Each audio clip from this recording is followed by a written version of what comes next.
or interviews later on in the sportscast. They say each of us has a unique talent. We just have to kind of find it. Well, for Matt Poe, it's very simple. At least at this point in his life, he can power lift incredible weights over his head. That's the hardest lift of all. But what happens when that gift is taken away? Matt knows all too well.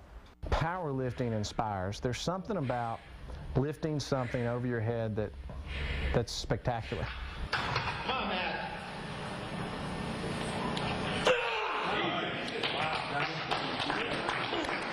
I started lifting weights in 2nd grade. Why? I believe my dad was one of the strongest men in the nation. He was actually a strength coach at Vanderbilt at the time, so he was a big influence. But it's not just lifting, it's entertaining, it's pushing the envelope. But you can take that kind of strength for granted until something happens. September 29th of 2009, I broke one of my own rules. I tell my athletes all the time, if you're tired and you think you can injure, you just come back again another day. Well, I made an amateur mistake. I was, at the end of my workout, I was practicing some relatively heavy deadlifts, and just lights went out. I fell on the ground and had blown a disc out, herniated disc, got a hematoma on my spine, and tore a muscle into my back. He was told surgery was his best and probably only option, but Matt refused to accept that.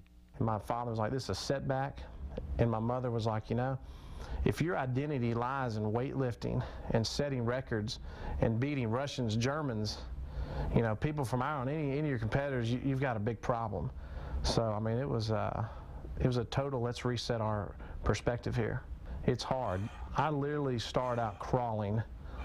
I could not walk for 2 weeks. I was in bed for around 2 weeks, and I was crawling to the bathroom every morning, had things hanging on the wall so I didn't have to bend up to pick them up once I got on my feet. So he started on his own, barely able to move, and decided that he would chronicle his own rehab. If you don't fall in love with ice, you're out of your mind. I'm there anyways, so fits right in. Create separation. There we go, baby. Positive. I feel good. I'm going to feel better tomorrow. I'm going to be push pressing more than I ever have. I'm going to be deadlifting more than I ever have. This is a blessing in disguise. And I look back now, and I mean, it just brings tears to my eyes, because I'm like, I was either crazy or full of myself, or, you know, trying to act like somebody I wasn't, but something got me to make a video that night and tell people, I'm going to inspire you. This is going to be an inspiration. I'm not going to be down, and I'm going to win again, and I'm going to compete again. I'm going to set records again. As the months passed, Matt's strength increased slowly. He drove all the way to Destin, Florida, just to soak in the cold ocean water in December. And I'd have probably 20 or 30 people watching me train every morning, all these northerners that come down to the beach, and they thought I was crazy. But I do know one thing through my studies of physiology, that cold is going to help. And if you can have dynamic movements in the cold and have the heart to withstand that type of water, and the mind, something's got to happen. So I knew at that point in December, you know what, I'm on my way. Push press, baby. First thing I've had over my head in a while. All right.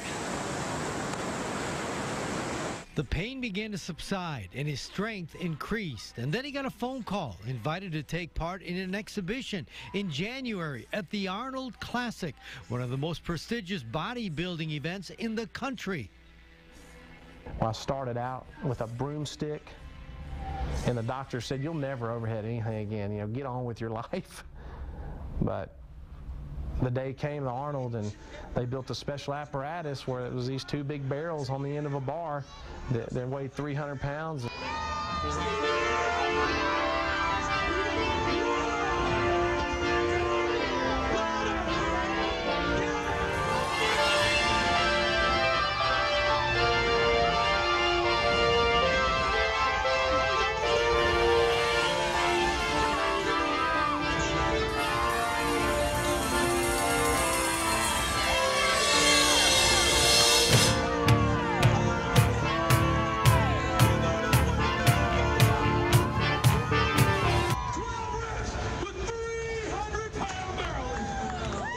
It's not the highlight of my life. I think I got a lot of things that are going to be the highlight of my life coming up.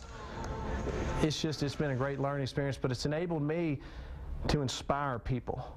If I can still compete, I will, and I think people know two things when I arrive somewhere: that I've prepared harder than they have, and they better get ready to lose. Tough dude.